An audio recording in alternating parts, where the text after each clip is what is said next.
जो माने भारतीय जनता पार्टी की विरोध करने केवल जाइकरी तमिलनाडु रे शरण नहीं मेंट करुछंती बीजेपी विरुद्ध रे तांकर आत्मसमीक्षा करवा दरकार जे जो कथाटा को से विरोध करुछंती सेटा ओडिशा विरोधी ओडिशार जनसाधारण विरोधी कथाटा को से समर्थन कले ओडिशा लोक तांको प्रत्याख्यान करिवे। आउ द्वितीय कथा होची जे डिलिमिटेशन रो गाइडलाइन वर्तमान पूरा क्लियर कौन से नोटिफिकेशन है ना नई न देखु नंगला आईकरी किसी दौड़िकी अन्यर शरण नबार किसी मु भावुची सेटा किसी आवश्यकता नहीं। डिलिमिटेशन गोटे सामयिक प्रक्रिया ये निरंतर चली एटा गवर्नमेंट रो बा सेंट्रल गवर्नमेंट डिलिमिटेशन बारंबार करिछि आज पर्यंत एवं करिबो निश्चित भाव में। तेणु याकू जो माने विरोध करुछन्ती सेटा पागलर प्रलाप बोली कुहाजिबो।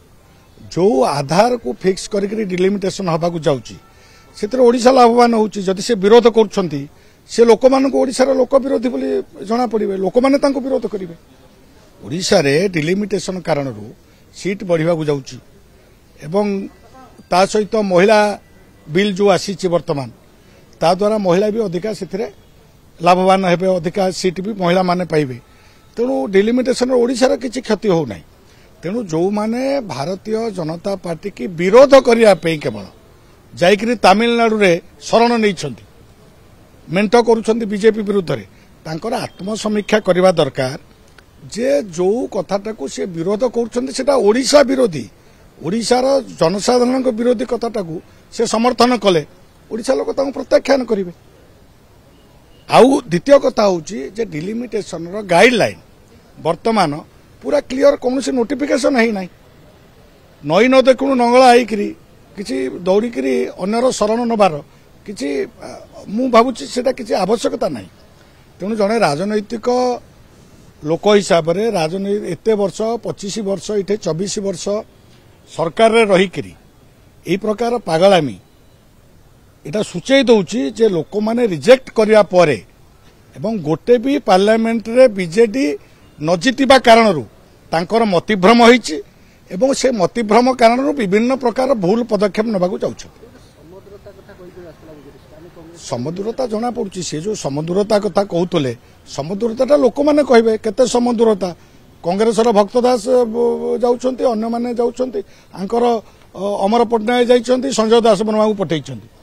तेणु समदूरता काठ से रखिले कांग्रेस साथे मिसिक जाइछंती बीजेपी की विरोध करिया पई से माने कांग्रेस बीजेडी भितर अघोषित बुझामणा सबु बेले अछि आज नुहे सबु बेले अछि किंतु एथर फेल मारिले इथिपई जनसाधारण तांको रिजेक्ट कले ओडिशार लोक अनुभव कले 24 वर्ष धरिकरी जो विकास हवा कथा सबु क्षेत्र में से फेल मारिला एवं लोक परिवर्तन करेले जगन्नाथंकर अपार कृपा एवं जनसाधारणकर परिवर्तनर मानसिकता एवं बीजेपी रो विकास अभिमुखी कार्यक्रम को समर्थन करके मोदी जी कारण ओडिशा रे सरकार आछि।